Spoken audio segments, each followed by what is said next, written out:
Bonjour à tous. C'est un spécialiste en gestion de l'économie publique, analyste des systèmes et structures. Il est aussi évaluateur en chef de politique publique.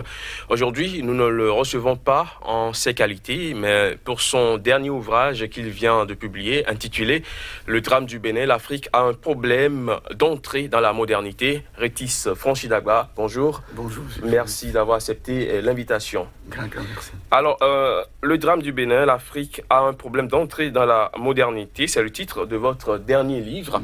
Alors, pourquoi un tel titre?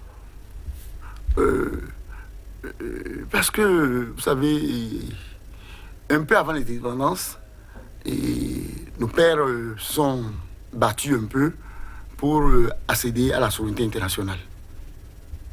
Et puis, à l'indépendance, il y a des cadres qui sont venus exercer les affaires publiques et il y a des jeunes cadres qui ont été formés, mais on s'est vu que bon, la plupart du temps, les cadres sont émérites, mais le courage d'exercer la fonction politique, conduire les réformes économiques et les réformes financières, il manque.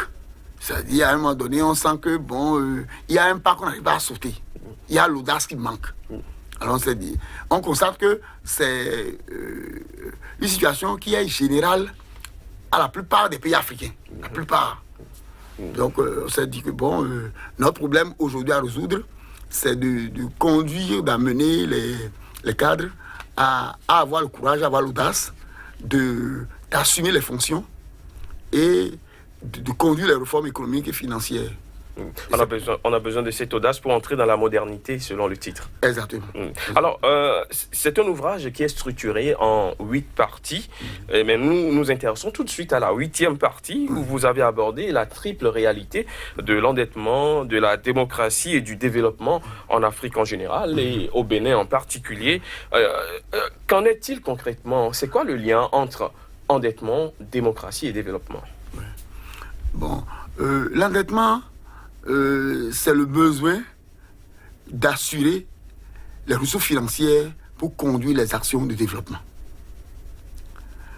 La démocratie suppose des degrés de liberté et suppose des ratifications devant le Parlement. Le développement, comme je l'ai toujours souligné, ne s'arrête pas à la simple croissance économique. Pour être authentique, le développement doit être intégral. Il doit promouvoir tout homme et tout l'homme. Donc, utiliser la dette pour assurer le développement, tout en voulant gouverner en régime démocratique, paraît difficile. Dans un pays dictatorial, c'est très simple. Le dictateur qui est au pouvoir conclut les accords, les impose et les exécute. Ça n'a pas donné beaucoup de résultats, mais c'est plus simple. Mais financer le développement, en n'ayant pas de ressources autonomes propres, dans un régime où le peuple aspire à la démocratie, pose des problèmes où il y a une trivialité qui fait qu'il faudrait manager. Et c'est pour ça que nous avons voulu faire un développement concernant l'endettement, la démocratie et le développement pour aller vers comment financer le développement sans être tenu d'être trop dépendant de ressources extérieures, de prêts ou d'emprunt. Alors, dans les lignes de l'ouvrage, vous n'avez pas manqué de tremper votre plume autour de la nouvelle gestion qui est faite de l'endettement dans votre pays, le Bénin. Ouais. Oui, au Bénin particulièrement, bon, nous allons maintenant développer en plus sur le marché financier parce que si on assure une crédibilité relative, on peut aller sur le marché financier, mais le coût des emprunts sur le marché financier, c'est un coût élevé.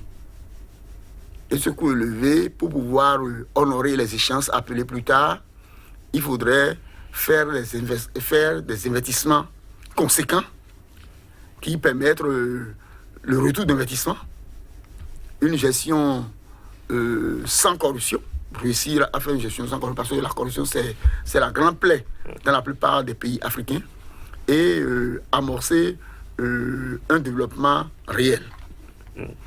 Alors, et ce qui nous amène directement à la 7e partie de cet ouvrage dont nous parlons en ce moment. Alors, en 7e partie de l'ouvrage, vous avez abordé la question du financement du développement.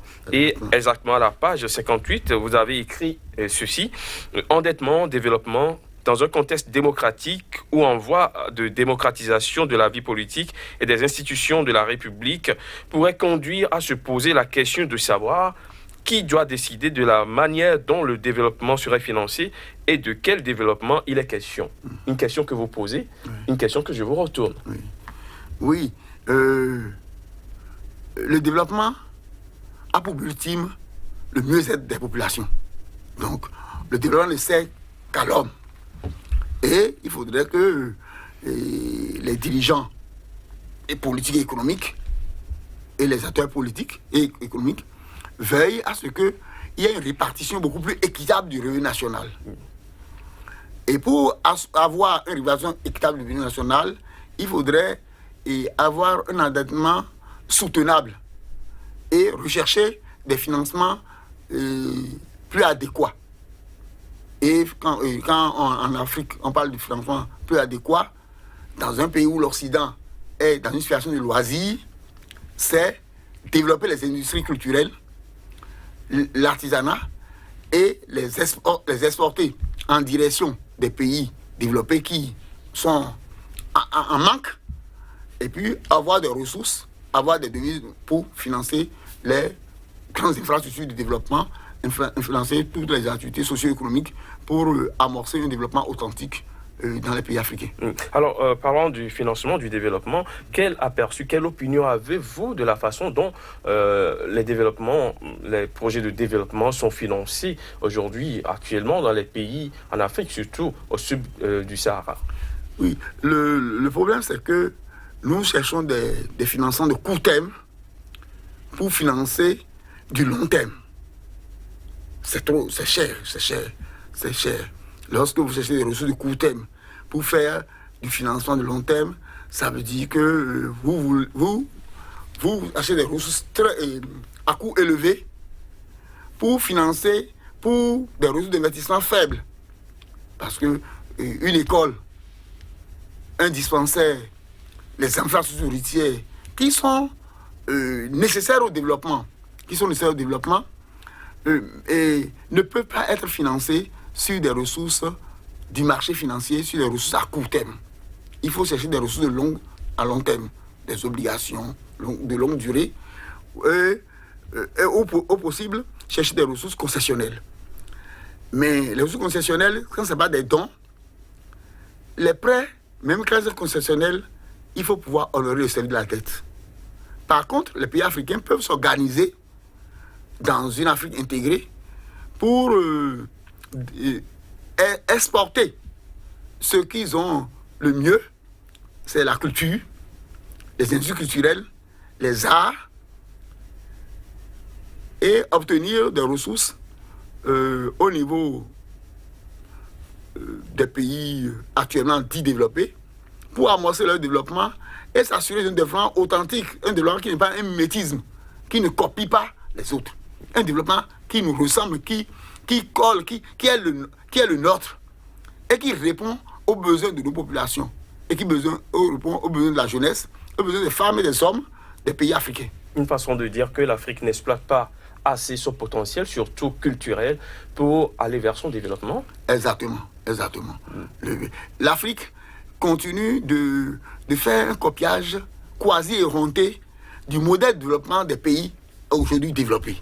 Les pays développés ont cherché à eux, ils ont fait du plan Marshall et tout comme ça, et puis et ils ont amorcé un développement. Or, les réalités ne sont pas les mêmes. Les réalités ne sont pas les mêmes et il n'y aura plus de plan Marshall.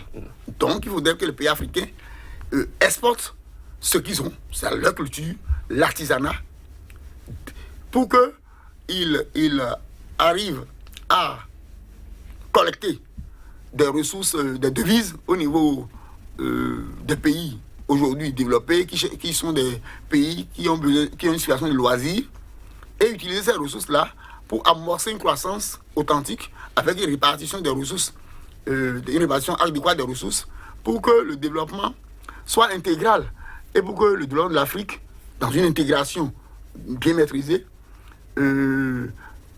arrive à promouvoir tous les Africains, tout homme africain, tous les hommes africains.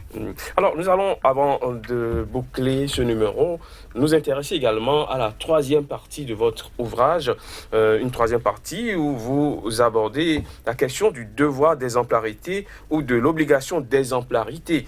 Alors, vous estimez que les pays africains, en général, le Bénin en particulier, manquent d'hommes et de femmes de grande qualité pour assumer des charges politiques élevées avec l'esprit d'abnégation et un sens aigu de responsabilité. Doit-on penser que le plus grand problème des pays africains, en général, du Bénin en particulier, c'est un problème d'hommes, un problème de ressources humaines? Exactement.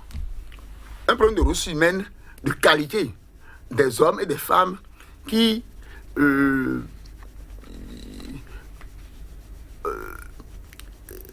montrer l'exemple, qui doivent donner l'exemple.